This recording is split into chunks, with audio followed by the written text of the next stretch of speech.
नमस्कार दोस्तों, आप देख रहे हैं इंडस रिपोर्ट एंड एनालिसिस। तो हाल ही में डोनाल्ड ट्रंप ने कुछ ऐसा कह दिया है जो काफी बोल्ड और कंट्रोवर्शियल है। जहां उन्होंने कहा है कि यूएस गाजा स्ट्रिप को टेक ओवर करेगा, उसका मालिक बनेगा और उसको इकोनॉमिकली डेवलप करेगा।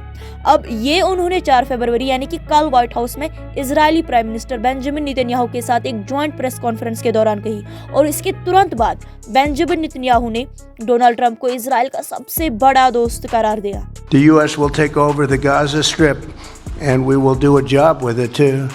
We'll own it and be responsible for dismantling all of the dangerous unexploded bombs and other weapons on the site, level the site and get rid of the destroyed buildings, level it out, create an economic development that will supply unlimited numbers of jobs and housing for the people of the area.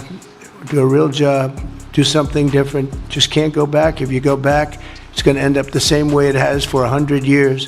देखिए, Donald Trump ने अब न सिर्फ Gaza को take over करने की बात की है, बल्कि उन्होंने ये भी कहा कि पैलेस्टीनियंस को वहां से निकलकर मिडिल ईस्टर्न देशों जैसे कि इजिप्ट और जॉर्डन में शिफ्ट हो जाना चाहिए। अब ये जो स्टेटमेंट है ये और भी ज्यादा कंट्रोवर्शियल है, क्योंकि पैलेस्टीन के लोग और दोनों देश यानी कि इजिप्ट और जॉर्डन इसे पहले ही क्लियर रिजेक्शन दे चुके हैं। अब अगर ग्राउंड रियलिटी देखी जाए तो यूएस हिस्टोरिकली मिडिल ईस्ट में डायरेक्ट ऑक्यूपेशन से बचने की कोशिश करता रहा है, स्पेशली इराक और अफगानिस्तान के एक्सपीरियंसेस के बाद।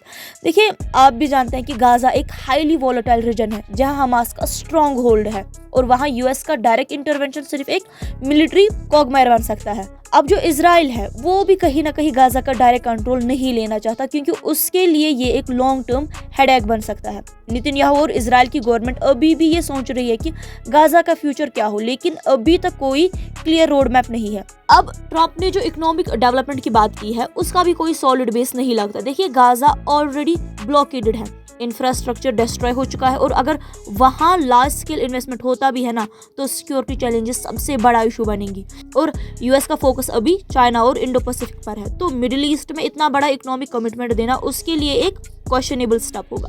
अब सबसे बड़ा फैक्टर ट्रंप की पॉलिटिकल स्ट्रेटेजी है। अब प्रैक्टिकली देखा जाए तो यूएस का गाजा को टेक ओवर करना और उसको डेवलप करना फिलहाल सिर्फ एक इम्प्रैक्टिकल आइडिया ही लगता है और आने वाले समय में पता लगेगा कि इस बात का कितना सेंस बनता है। अब दोस्तों, आपका ट्रंप की इस बयान पर क्या कहना है? हमारे साथ आप अपने विचार कमेंट सेक्शन में शेयर कर सकते हैं। मिलते हैं अगली वीडियो में, तब तक के लिए आप अपना ख्याल रखिएगा। शुक्रिया।